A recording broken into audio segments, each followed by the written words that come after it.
trying to get some information with respect to the jobs, because I have clearly witnessed the same language that was emanated from government as well as LNG Canada that we're going to be hiring British Columbians. I know for a fact, Honourable Speaker, that right now Boscalis is dredging in Kitimat, and I know for a fact that Boscalis uses a Newfoundland company to bring in employees. That is a distance from LNG Canada, and I know for a fact that those employees are not from British Columbia. And I know for a fact, Honourable Speaker, that those employers that were from British Columbia did not last very long on the Boscalis dredge because they were summarily fired for raising safety issues. So, Honourable Chair, through you to the Minister, I come back to what the member from Abbotsford West was suggesting. Is the Minister saying that she has no mechanism at all to ensure that any of these jobs are actually for British Columbia citizens other than the goodwill of LNG Canada because they said they're going to try?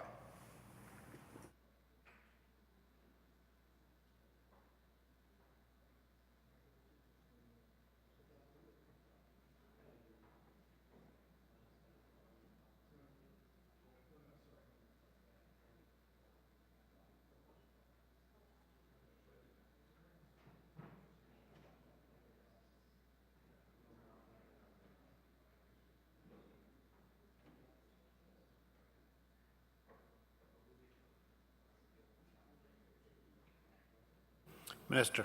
Thank you very much, Chair. Through you to the member, thank you for the question. I think we've spoken about a great deal of this over the last few hours, but happy to run through it again. We have, as I said, in a job strategy with LNG Canada, a commitment around the support that will be there for local hire first, including apprentices on this project. The job numbers, as I said, we have built in when it comes to assumptions around revenue, very conservative numbers, but we certainly expect thousands of jobs for British Columbians. Can't speak to the specifics that the member raises. Happy to take that information and have that conversation. But as I said, the local hire first, including the requirements around contractors using local hire first, is a very important piece that is in place.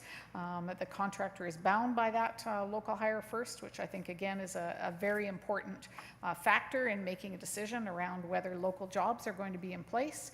And then again, there's the work that's already being done in Kitimat and the number of locals, 600 people already working since December, and you know, over 45% of those were from Kitimat alone in that area. So that's again showing the support that needs to be in place for these jobs. Member. I recognize, Honourable Speaker, that that's been read in a couple of times to the record. My very specific question is this. Is there a single mechanism that the government has to ensure that the jobs will be from BC? Yes or no?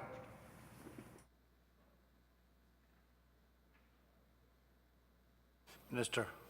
Thank you very much, Chair. And the answer is the jobs strategy put together and negotiated with LNG Canada and negotiated together, which requires local first, which requires the contractors to also be utilizing the local first, which requires apprentices and requires makes a commitment around the dollars that have already been put in place by LNG Canada.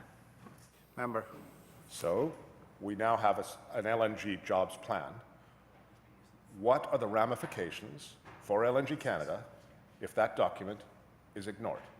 Does the government have any teeth to that document, yes or no? Minister. Thank you very much, Chair. Through you to the member. I think the biggest strategy is making sure that this project is successful, and that is a commitment that not only we have as government, but obviously LNG Canada has when it comes to their investment. And the fact that they have a number of contracts with communities across the pipeline strengthens that kind of commitment as well. Member. So again, Honourable Speaker, coming back to the question. The question was, does government have a single measure to actually ensure that British Columbians are hired? Yes or no? Minister. Thank you very much, Chair, and I think I've answered that question again. The commitment is the four conditions that we put in place. The commitment is the agreement by LNG Canada to meet those four conditions, and the commitment to the people of British Columbia to follow through on that. Member. With respect, Honourable Chair, There is a duty in committee stage to get answers to questions. The question was very simple. There is a jobs plan. I understand that. Let us suppose LNG Canada ignores that. What avenues, what teeth does government have that will ensure that LNG Canada does make sure they hire British Columbians first? The reason why I raise that, Honourable Speaker, is that the minister said that what's critical is the success of this project. How do you define success? Well, success involves triple bottom line. So there's a social aspect to that. And one of those is hiring British Columbians, because both the minister and the premier and several others were very proud about this. It was going to bring 10,000 jobs. Yet I come back to the question, and I think, Honourable Chair, we are owed an answer to this. Does government have any mechanism, yes or no, to ensure that LNG Canada actually hires local? This is not a difficult question, Honourable Speaker, and in this chamber, it is a duty and a responsibility of government to provide a yes or no answer to this question. I'm afraid it is not acceptable to pivot off to some kind of loosely worded commitment letter, which has no legal standing. I would like to know what legal tools this government has to ensure that British Columbians are hired first, because they said they would. And I've offered you one specific example, Honourable Speaker. The example of Boscalis as a dredger up there uses a contractor to get labour in Newfoundland. And that labour is coming from all across Canada and elsewhere, and it is not coming from British Columbia. And I know that for a fact because I know people who were fired for raising safety issues. So what metrics does government have to ensure that LNG Canada is hiring British Columbians?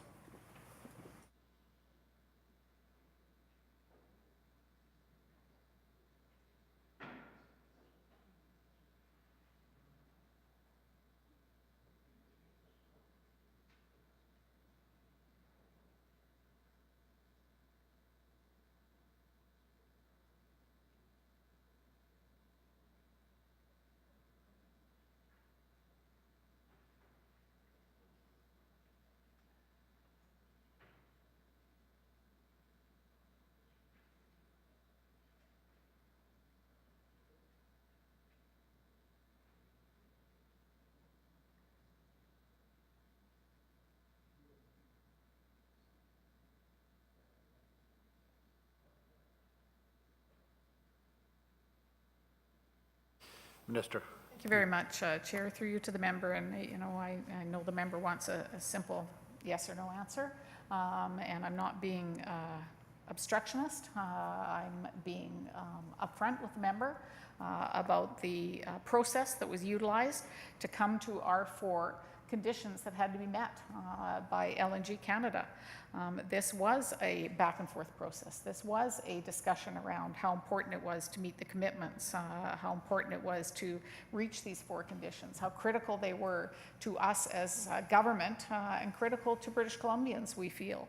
And I talked about the 4 conditions, and one of those are jobs for British Columbians. We did go back and forth around the letter. We did go back and forth around a strategy on jobs. We did go back and forth around the climate action and the importance of making sure that we address that in part of our Clean BC. We did go back and forth around First Nations and a real partnership with First Nations. And so again, on the jobs piece, the member has the copy of the letter, and he will make his determination about whether that from his perspective, holds LNG Canada to meet these commitments or not. But certainly from our perspective as government, when you were taking a look at a project this large, when you were taking a look at the kind of investment that's there, when you were taking a look at the reputation of the company coming in to do a long-term project in British Columbia, and when you're taking a look at the fact that this project will not be successful unless the communities are engaged in taking part. I think it's part of the example that we've seen with the work that they did with First Nations along the pipeline. Again, we've seen many projects that have not come forward in British Columbia because they did not build that community partnership. They did not, in fact, engage the communities. This is a very different project from that perspective. They have engaged the communities, and those communities will be critical for them to be able to be successful in this project. Therefore, as I said, we feel that the job strategy provides that support. Member. So, Honourable Chair, I'm getting a little frustrated I've asked a very simple question, Honourable Chair. What tools does government have at its disposal to ensure that the company follows through with its intention to actually hire British Columbians? I'm not asking for all the rhetoric around my 4 conditions and that. I'm asking for the specific tools that the government can use. I'm asking the same question, and I recognize I've asked it several times. I have not got an answer to this question, Honourable Chair. I have got rhetoric about other stuff. The question is very direct and very simple. What tools does the government have at its disposal to ensure that the letter that they're trusting LNG Canada to do is used to ensure that British Columbians are hired? The minister can just say we don't have any, and that's fine. But I think she owes it to this chamber here to say what those tools are. And failing to do so, I think, frankly, is not what we're meant to do at committee stage. We need answers to provide further guidance to the people of British Columbia. Minister. Thank you very much, Honourable Chair. And I think that the biggest tool that government has is the success or not success of the project. From my perspective, that is the biggest tool that is in place. And in order to have the success or not success of the project, it requires a relationship, it requires negotiations, it requires building that between the partners. And in fact, if you will speak to the Premier, and I know he'll also make those kinds of comments around the work that took to get to this place. And so the success of the project, from my perspective, and those relationships and the negotiations are the critical tools that government continues to have in this project. Member. Well, this is very frustrating because now we have a circular argument. The success of the project is defined by bringing jobs to British Columbians, and the tools that the government has available to it are the success of the project. Well, that's a classic chicken and the egg, Honourable Speaker. What is it? Is the project successful by definition because they're bringing it in, therefore it must have people in BC? It just doesn't make sense. So clearly, the only take-home message I can have from this exchange is government has no tools. And what their statements about hiring British Columbia is nothing short of unsubstantiated political rhetoric that, frankly, British Columbians should have cleared up. It's quite embarrassing that this government would suggest to British Columbians that they're going to be hiring British Columbians. I've given you one example, the only example that I know of that is actually ongoing now, the dredging, where that company, Boskalis, is hiring a contractor in Newfoundland.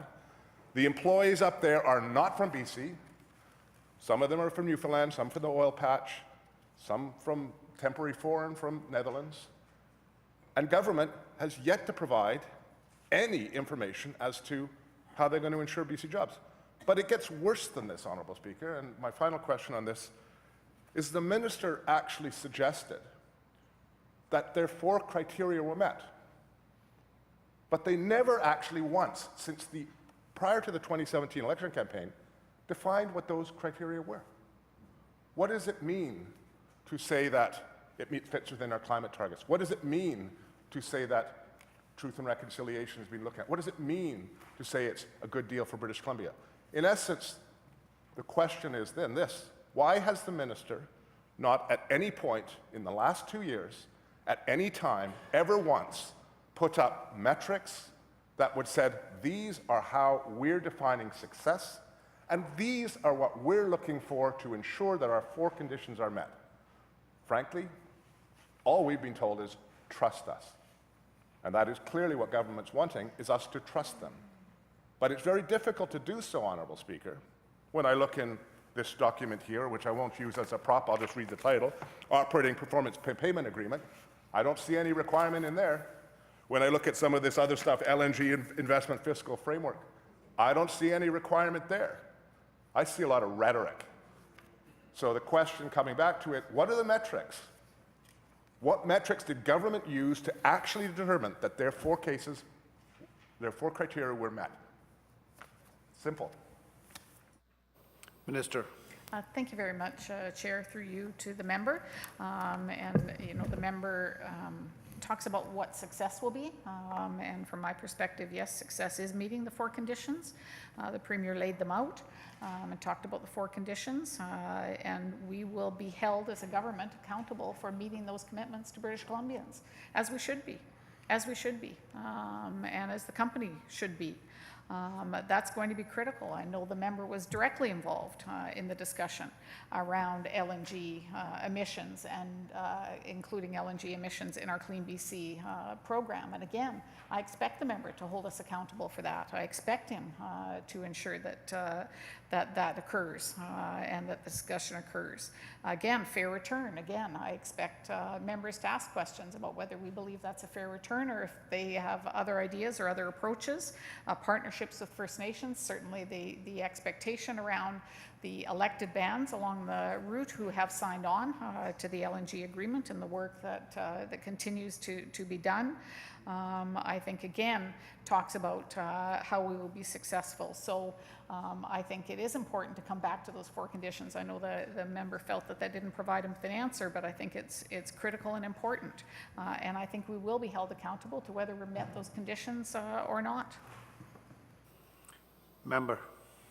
Thank you, Honourable Chair. Well, this is the problem I'm having. It is impossible to hold government to account when they're not forthcoming with the answers to very simple questions that I've articulated. The four criteria, which frankly are nothing more than an election slogan, are this. 1, proposals must include express guarantee of jobs and training opportunities for British Columbians. Well, we've heard today very extensive questioning from opposition, and my further attempts to get something that the government has no ability, clearly no ability at all, to guarantee any British Columbians any jobs. So that clearly was never met. You could not have met criteria number 1 because you've got no requirement of any jobs. Number 2, proposals must provide a fair return for our resource. Well, given that government has never once articulated since 2 years now what a fair return is, how do we know that we've got a fair return? I've suggested, through the analysis of the deep well credits in second reading and elsewhere, through what I've described as a generational sellout and the giving away of this, that, and the other in a desperate attempt to land what Christy Clark couldn't, that in fact, you're not getting a fair return because not once has government articulated what that return will be. We haven't seen the numbers. And it's worse than that. We can't even get information on simple questions like, what is that $23 billion going to, where's it coming from? We get rhetoric. We get no substance. So clearly, criteria number 2 was never met because government actually hasn't articulated what a fair return is. Number 3, proposals must respect and make partners of First Nations. Well, we know that there's quite a lot that have partnerships. Wet'suwet'en, still some issues, but government there abdicated its responsibility and essentially left it up to LNG Canada to deal with the Wet'suwet'en in the Stoughton camp. And what can they do? The only thing they can do is seek injunctive relief and get the police in there to move them. Government clearly did not do what you would expect on a leader-to-leader, government-to-government negotiation point of view, so I'm not so sure number 3 is being met, Honourable Speaker. And number 4, proposals must protect air, land, water, including living up to our climate commitments. Well, I've seen no analysis from government as to the air quality within the Terrace-Kitimat Valley. As you know, Rio Tinto Alcan just did a substantive upgrade to their resort facility. Increased sulfate emissions, reduced greenhouse gas emissions. There's a very real problem with terms of the air quality in that watershed. I've heard no discussion. I've heard no criteria, no check we can do it. I do recall a report that was written a number of years ago where the Liberals explored what the consequence to air quality in the valley would be, and it was very troubling. It was very, very troubling a number of years back. It was actually. And in terms of, you probably don't remember it, but I looked at it very well. I know the author of it. And living up to our climate commitments. Well, that has yet to be seen. Certainly we know that we can only get, with all the policies that have identified, 75% of the way there. So how can you say it's fitting into living up to our climate commitments when we still haven't articulated the other 25% of getting to those climate commitments? That was the basis of my reasoned amendment. So, Honourable Speaker, what's happening here today is a charade. It's literally just a charade. We have no substantive quantitative analysis of any of these criteria. We're told, trust us, we've met it. We clearly tried to find what metrics government's using, they haven't. It's embarrassing. And so I go back to my original second reading speech, and I think what happened, Honourable Speaker, is that LNG Canada walked in to the new government and said, we're out of here unless you do this. And they said, what do you want us to do? And they said this.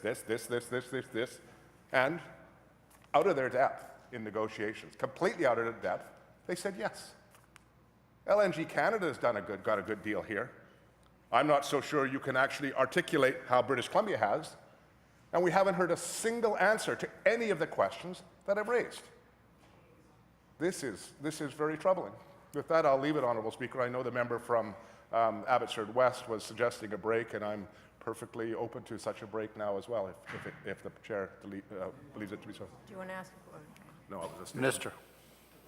Much, Chair, and I'll just respond to the question, and then I know the members want to take a break. And, you know, I think I respect the member in bringing forward the issues. I respect the member. We know that our Green partners are against LNG development, and we understand that. And I think the member is very articulate in raising his issues and concerns. But when we take a look at the success in meeting the 4 conditions and meeting our commitments to British Columbia, as a government who looks at how we balance our promises economically, socially, environmentally, and our commitments to reconciliation. I, in fact, am very proud of the 4 conditions that we put in place and the work that we've done to be able to address those. Jobs for British Columbia, again, I come back to the job strategy around BC First, around Locals First, around Locals First, around the support for apprentices on the project. When it comes to partnerships with First Nations, 20 bands, all of the bands, elected bands along the route, who have signed on, who have partnerships, who see this as an opportunity for economic development and for growth for their communities and opportunities for their members to be able to be working. The fair return for British Columbians, $23 billion when it comes to support for programs and services here in British Columbia, including action around climate, I think is critical. And I know we'll get a chance to talk about those as well as we go through this process and other processes through the budget. Protection for our air, land, and water. The fact that we required LNG's emissions to be included as part of Clean BC and brought forward a commitment around Clean BC, over $900 million in the budget to commit to environmental protections, I think speaks to our commitment as a government around addressing environmental issues, and the fact that we've been able to sit down with a company, a large company, and get to a final investment decision that recognizes how important that is and requires us to live up to this. So do I expect the member to continue to raise concerns and continue to hold us accountable for this? Yes, I do. I expect that that's exactly what the member will do and what other members will do and what the people of British Columbia should do as well. So with that, member chair, we will take a 10-minute break. Check with the members. 10-minute break. Member has a question, then we'll have a break. A brief follow-up, Honourable Speaker, because the issue of $23 billion was raised again. Could the Minister please articulate how those $23 billion are calculated, and not just generally, but actually specifically, because that number has been banted around a lot. It used to be $40 billion, now it's $23 billion. Despite asking a multitude of times, not once have I got an answer as to what makes up the $23 billion and where that number came from. Minister. Thank you very much, Sharon. I'm happy to answer that question when we come back from recess. Thank you. The House is recessed for 10 minutes.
So I call the committee back to order. Thank you very much, Chair. Through you to the member. The member asked a question around the 23 billion and where the 23 billion came from. And I know the member, we did offer a briefing, an opportunity to go through that, but I know the member wasn't able to make it. And so I just wanted to let the member know we can provide that opportunity, the documents around the generic LNG project and the highs and lows that we've been talking about. That information will be public. It's going to go up on the site. And so we can provide an opportunity for the member to get the materials and then ask questions as we go on. I expect committee stage will continue, and there'll be an opportunity for the member to ask questions if that works for the member.